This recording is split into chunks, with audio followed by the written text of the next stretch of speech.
Everyone, I am here with your weekly Astro report for the week of June 25th to July 1st of 2018. Yay! We are already halfway through the year, pretty much, which is amazing and also a bit scary because it's going so fast. But anyway, here's what the headlines are for the week. As is always, shameless plug, if you would like your own astrology birth chart made by me, you can go into my Etsy shop and click on the links and I will make you one. Anyway, let's get back to this. Okay, shameless promotion. So, all right, first thing is the full moon. We have a full moon. Depending where you are, it's Wednesday or Thursday. For Central Time, it's at 11:53 p.m. on Wednesday, June the 27th. If you are east of Central Time, then it's going to be on Thursday for you. So Wednesday night, Thursday, somewhere in there, 27th, 28th, is when the full moon is. It is full moon in Capricorn.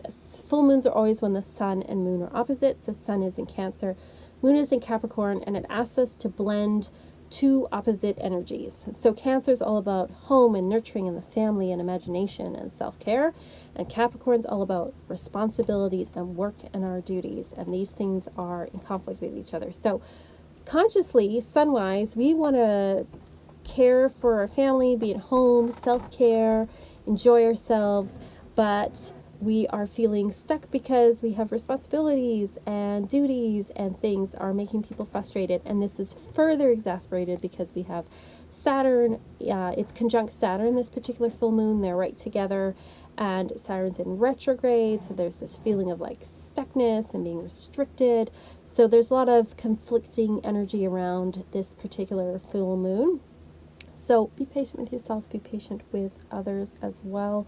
It's asking us to look at where we're feeling restricted and we might want to break free of that, or where we might have to find a way to find some kind of balance and harmony with it. And it invites us to have some heart-to-heart conversations this week.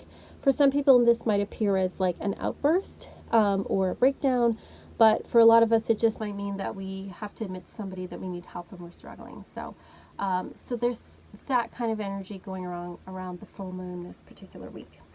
The other thing is Mercury is moving into the sign of Leo this week. Mercury in Leo, I believe that is drama. Oh, yes, it is. Here we go. Mercury in Leo is drama. I have Mercury in Leo, so I know all about this. So this shows us that, you know, when it comes to our communication, Mercury in Cancer is more about communicating in a very nurturing way, not always in a very direct way. We might go about things kind of sideways. There's a lot of imagination involved. We might also be communicating our anxieties more. But when Mercury's in Leo, we're a lot more dramatic. And on the bright side, this makes us more communicative with people. We're more likely to be more demonstrative about how we get our point across or our affections. We're definitely not shy about saying our opinions. There's a certain honesty that comes with Mercury in Leo.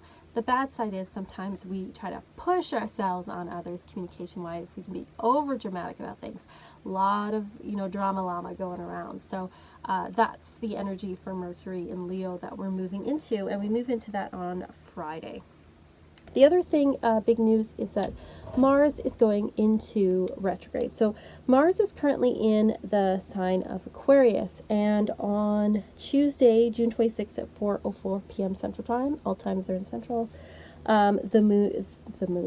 Mercury is going into retrograde, and it usually goes into retrograde for, I think it's about 2 months. I should have looked up the date till it is, but it's for the summertime. Most of the summer it's going to be in retrograde, and traditionally Mars in retrograde is seen as not a good time to start a war. So not only on a political level, you know, like on the big scale, hopefully no one goes to war. War is bad.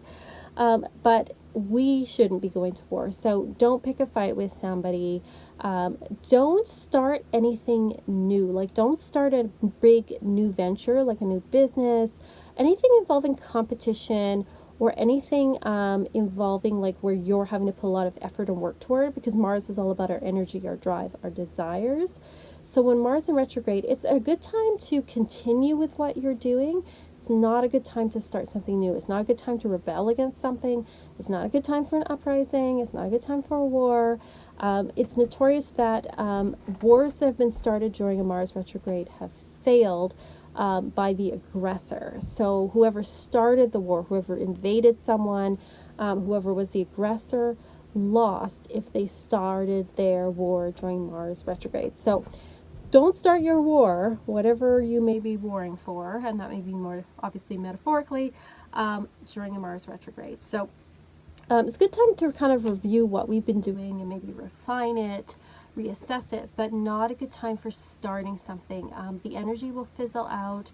It's a time when if you start something, underdogs will win. So any sports competitions, like we have the World Cup going on right now for soccer or football, whatever you call it, I wouldn't be surprised if someone that's kind of like an underdog takes the cup because it is Mars retrograde. Now, it didn't start in a Mars retrograde, but a lot of it is going on still during a Mars retrograde. Of course, you cannot stop your life just because of astrology. Sometimes we do have to start things during that time, but it's just warning you that things may not go as planned, and that you may have some unforeseen sort of stuff come up, or what's the word, obstacles, challenges come up that you didn't expect. So it's not a retrograde in that there's not miscommunication, but it's like our energy and our drive isn't what it is, and that there may be unforeseen obstacles that come up. So, don't start that new giant venture that requires you to have all sorts of energy that you need to put towards it during the Mars retrograde. We also have Ceres, the asteroid chart of nurturing, changing to the sign of Virgo on Friday as well. So what's going on with that is Ceres was in the sign of Leo, so when it came to nurturing, we were very demonstrative about it. Leo's all about demonstrating that. It's very much a sign that likes to be in front of people. Virgo's more about nurturing on the day-to-day level. So we may have been putting a lot of nurturing towards creativity, and also Leo rules children too, towards children. And now our nurturing energy is moving towards stuff like having healthy routines, healthy habits, healthy diet plans, things like that. So energy is shifting in that way. We also have all week, Juno is trining Vesta all week. This is a really good time to work with partners on things like shifting responsibilities around the house, or with business partners, the day-to-day responsibilities. So there's a lot of opportunities to work together with people to get things done around the home, or to take care of things that are in the house business-wise. So those are the major headlines for this week. I'm going to go through day-to-day. So we start the week Monday with the moon in Sagittarius. So we want to have fun, want to go do something different. We're not necessarily wanting to stick to routines or be in the box. On Monday, we want to have some fun on Monday. And then Monday we have Venus squaring Jupiter.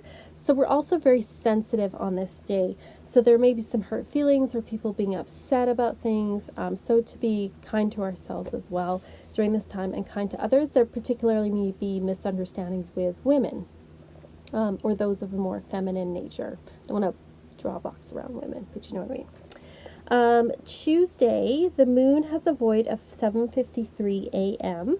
And then the moon is void for the rest of the day. So Tuesday's kind of a day too where not a lot of new things are getting done. That's also the day that we have Mars turning retrograde. So it is the day where things really slow down. Not a lot's getting done that day. Kind of go easy on yourself, go easy on things. Just kind of go with the flow on Tuesday.